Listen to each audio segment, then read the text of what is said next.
महाभारत युद्ध के आखिरी समय में दुर्योधन ने श्री कृष्ण से क्या कहा, जिस पर श्री कृष्ण ने दुर्योधन को उसकी मृत्यु का ऐसा रहस्य बताया जिसे सुन सभी मौन हो गए। आप सभी की बार बार रिक्वेस्ट आने पर ज्ञान विला चैनल पर हम महाभारत से रिलेटेड वीडियो दोबारा लाए हैं। अगर आप चाहते हैं कि हम महाभारत से संबंधित वीडियो को रोजाना अपलोड करें तो कमेंट में हमें जरूर बताएं। भीम के द्वारा दुर्योधन को हारा हुआ देख सभी पांडव सैनिक काफी ज्यादा प्रसन्न हुए और वहीं अपने आखिरी समय में रणभूमि में धराशायी पड़े दुर्योधन की निंदा करने लगे।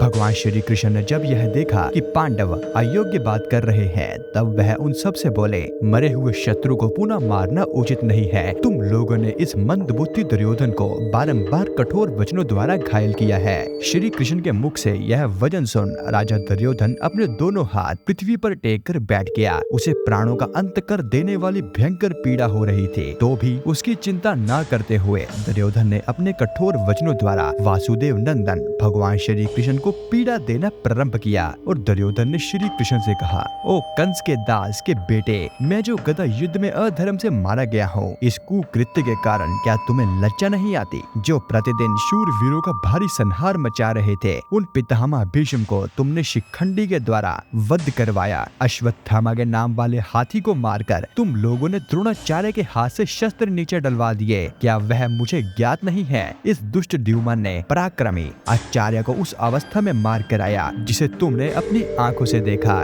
किंतु मना नहीं किया। पांडु पुत्र अर्जुन के वध के लिए मांगी गई इंद्र की शक्ति को तुमने घटोत्कच पर छुड़वा दिया। तुमसे बढ़कर महापापी कौन हो सकता है? मनुष्यों में श्रेष्ठ कर्ण अर्जुन को जीतने की इच्छा से उत्तम पराक्रम कर रहा था। उस समय कर्ण के रथ का पहिया धरती में फंस गया और वह उसे उठाने में व्यस्त था। उस समय उसे संकट से पीड़ित और पराजित जानकर तुम लोगों ने मार गिराया। यदि मेरे कर्ण के तथा भीष्म और द्रोणाचार्य के साथ माया रहित सरल भाव से तुम युद्ध करते तो निश्चित ही तुम्हारे पक्ष की विजय नहीं होती। दुर्योधन की बात सुनकर भगवान श्री कृष्ण बोले, गंधारी नंदन, तुमने पाप के रास्ते पर पैर रखा था, इसीलिए तुम मारे गए हो। वीर भीष्म पितामह और द्रोणाचार्य तुम्हारे दुष्कर्मों से ही मारे गए हैं। कर्ण भी तुम्हारे स्वभाव का ही अनुसरण करने वाला था, इसीलिए युद्ध में वह मारा गया। ओ मूर्ख, तुम शकुनी की सलाह मानकर मेरे मांगने पर भी पांडवों को उनकी पैतृक संपत्ति, उनका अपना राज्य लोभवश देना नहीं चाहते थे।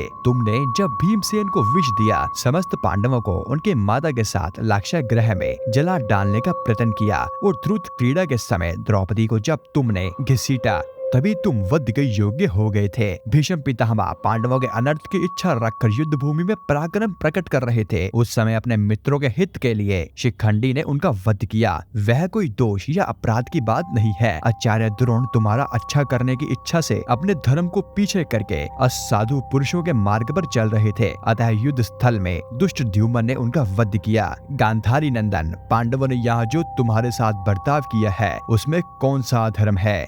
दुर्योधन खून में लथपथ बस कुछ ही समय में दम तोड़ने वाला था, लेकिन भूमि पर गिरे हुए उसने श्री कृष्ण की ओर देखते हुए कहा कि उसने महाभारत के युद्ध के दौरान 3 गलतियां की है। इन्हीं गलतियों के कारण वह युद्ध नहीं जीत सका और उसका यह हाल हुआ है। यदि वह पहले से ही इन 3 गलतियों को पहचान लेता तो आज जीत का ताज उसके सिर पर होता। पहली गलती यह थी कि उसने स्वयं नारायण के स्थान पर उनकी नारायणी सेना को चुना। यदि नारायण युद्ध में कौरवों के पक्ष में होते तो आज परिणाम कुछ और ही होता। दूसरी गलती उसने यह बताई कि अपनी माता के लाख कहने पर भी वह उनके सामने पेड़ के पत्तों से बना लंगोट पहन कर गया। यदि वह नग्न अवस्था में जाता तो आज उसे कोई भी युद्ध में परास्त नहीं कर सकता था। तीसरी और अंतिम गलती उसने की थी वो यह थी कि युद्ध में वह आखिर में गया था। यदि वह पहले ही युद्ध में जाता तो कई बातों को समझ सकता था और शायद उसके भाई और मित्रों की जान बच जाती। दुर्योधन एक अधर्मी सोच का व्यक्ति था। उसकी जिद, अहंकार और लालच ने लोगों को युद्ध की आग में झोंक दिया था। इसीलिए दुर्योधन को महाभारत का खलनायक कहा जाता है।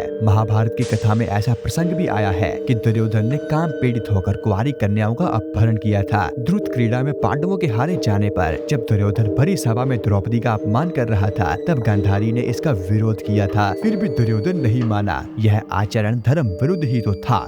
जब दुर्योधन को लगा कि अब तो युद्ध होने वाला है, तो वह महाभारत युद्ध के अंतिम समय में अपनी माता के समक्ष नग्न खड़ा होने के लिए भी तैयार हो गया था। महाभारत में दुर्योधन के अनाचार और अत्याचार के किस्से भरे पड़े हैं। भगवान श्री कृष्ण के यह वचन सुनकर उस समय पांडव सहित समस्त पांचाल अत्यंत प्रसन्न हुए और सिंह के समान दहाड़ने लगे। कुछ देर बाद भगवान श्री कृष्ण तथा अन्य लोग दुर्योधन को मारा गया देख हर्ष में भरकर अपने अपने शंख बजाने लगे और इस तरह 18 दिन तक चले महाविनाशकारी महाभारत युद्ध का अंत हुआ और पांडवों की जीत हुई।